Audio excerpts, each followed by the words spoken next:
Hey Hive members, it's Amy again with your second inspiration for the week.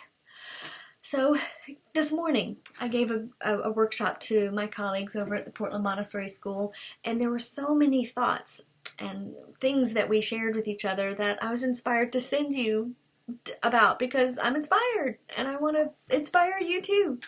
But today we had a conversation about, clarity and confidence and certainty when we offer feedback to children, when we offer direction, in our way to help children make the right choices, right? So within that construct, we were thinking and we were talking about what are the points to remember when you're giving direction, when you're guiding children to practice making choices that are happy and healthy and safe and help our community be happy, healthy, and safe, right? So when you give a direction, here are 7 things to remember. So the first one is to give a choice. If at all possible, give a choice. It might be they need to stand by you and share in your regulation, right? So come stand by me. Where can you put a choice in there? Insert a choice as much as possible. So they need to be by you, so you can either stand by me or walk beside me or hold my hand. Which one? Okay. No, I'm not going to do either one.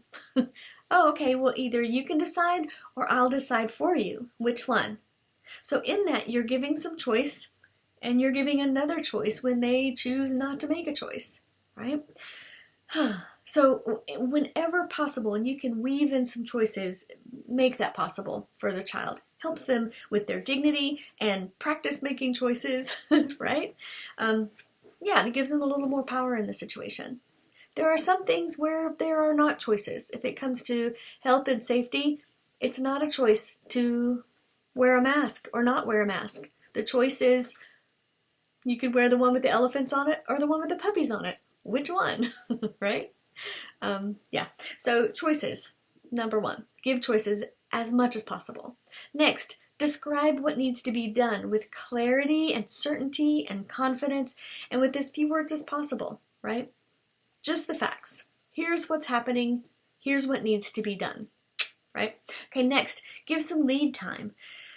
Give the child a beat or two to figure out what it is that you want, what it is that you're saying, how do they feel about it, what choice are they going to make, what do I need to do after I make the choice to do the thing that you are asking me to do. That's a big complex thing to ask a 3-year-old to do, right? So bless them. Give them a heart. Give them a minute. Give them a beat to figure out those things. Their skills in receptive language and comprehension and expressive language are still under construction. So give them some time to percolate on what it is that we're giving them a direction to do, right?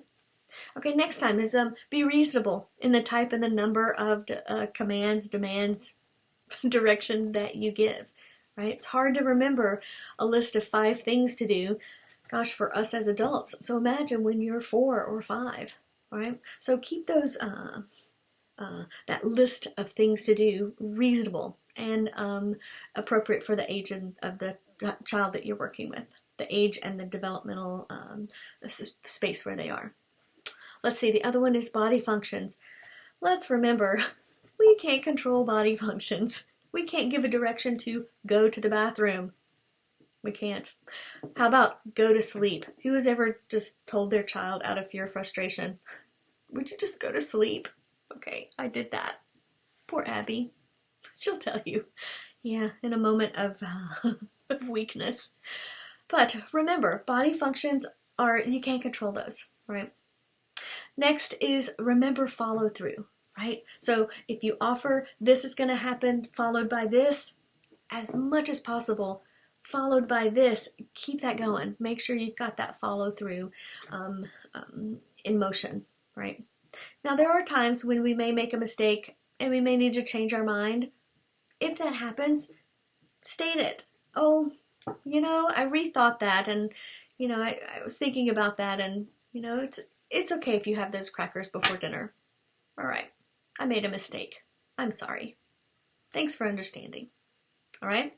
So that's follow through. And number 7 is, if a child is starting to fall into self-indulgent behavior, they're dropping to the ground, they're pitching a fit, they're whining, they're yelling, they're trying to be bossy or manipulate us. And we could talk about manipulation later. That's actually complex and very difficult. So young children actually cannot manipulate. And we could talk about this more later. So when children are elementary age and above, then we could start talking about that complex social construct. All right, little thought bubble there. We can talk about that more later. But when children are involved in that self-indulgent behavior, as much as you can, do not give a response. That's not a time for direction at that point, right? So those are some helpful hits to consider. Try out, see what you think, do some observation, and look at yourself giving a direction to children in your classroom and see which points you already got. What are you already doing well? And are there some tips that you can weave in? All right? I hope you have a beautiful afternoon, and we'll see you soon. Bye.